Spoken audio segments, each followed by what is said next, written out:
Ports are difficult businesses. They require billions of dollars, decades of investment, complex regulations, and governments rarely hand over control to inexperienced operators. Growing organically would take generations. DP World wanted speed,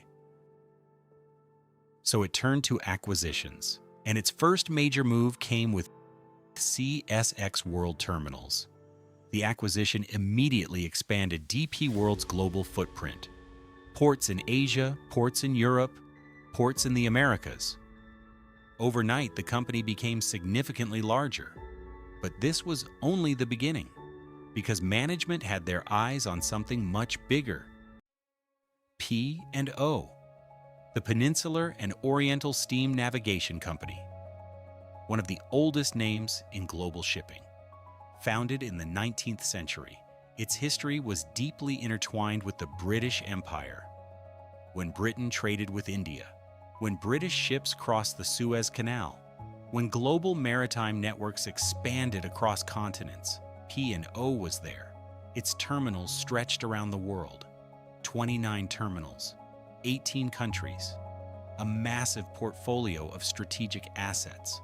Acquiring P&O would transform DP World. It would give the company instant access to major trade routes and critical infrastructure. And in 2006, DP World made its move. The deal was worth billions of dollars. When the acquisition succeeded, the maritime world was stunned. A company from Dubai had acquired one of Britain's great shipping institutions. Overnight, DP World became one of the world's largest port operators.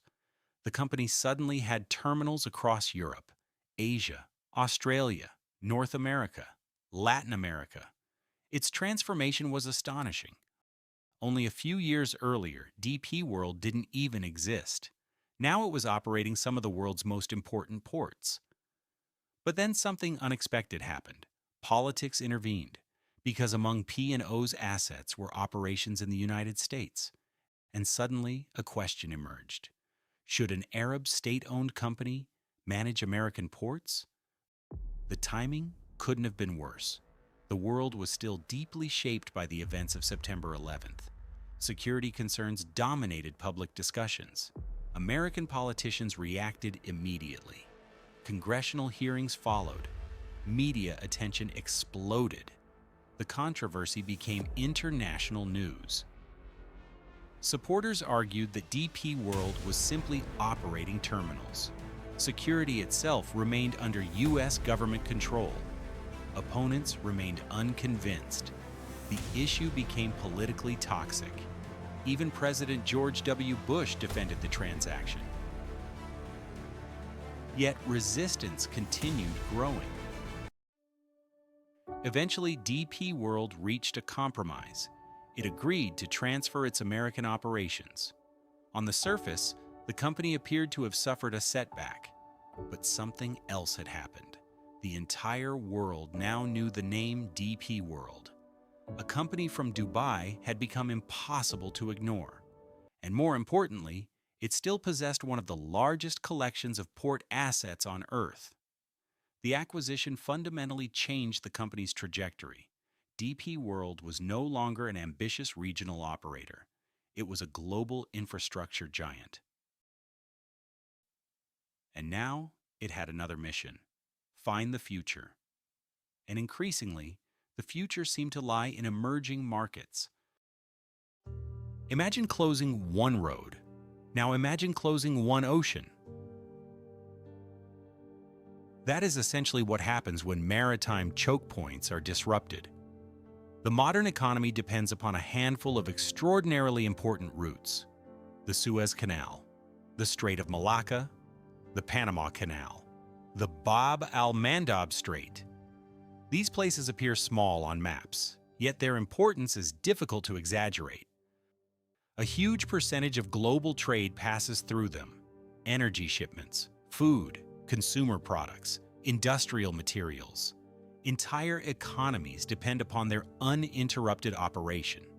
Recent events in the Red Sea demonstrated this reality perfectly. Commercial vessels came under attack. Shipping companies reassessed their routes. Major carriers suspended transits. Ships rerouted around the Cape of Good Hope. Suddenly, journeys became 10 to 14 days longer. Fuel costs increased. Insurance premiums surged.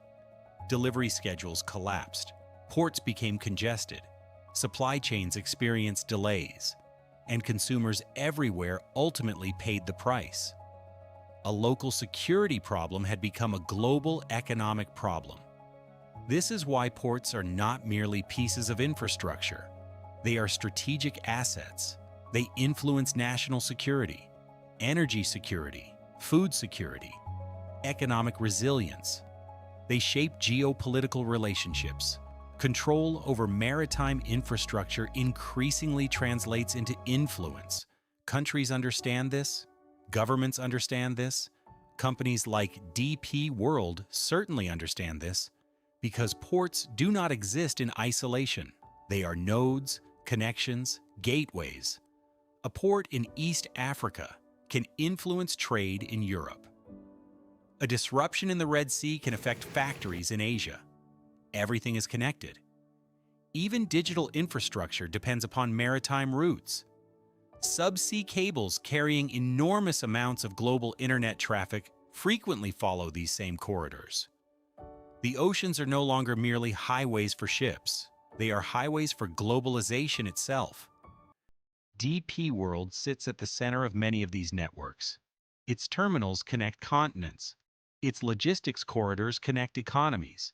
Its infrastructure increasingly forms part of the architecture supporting global commerce.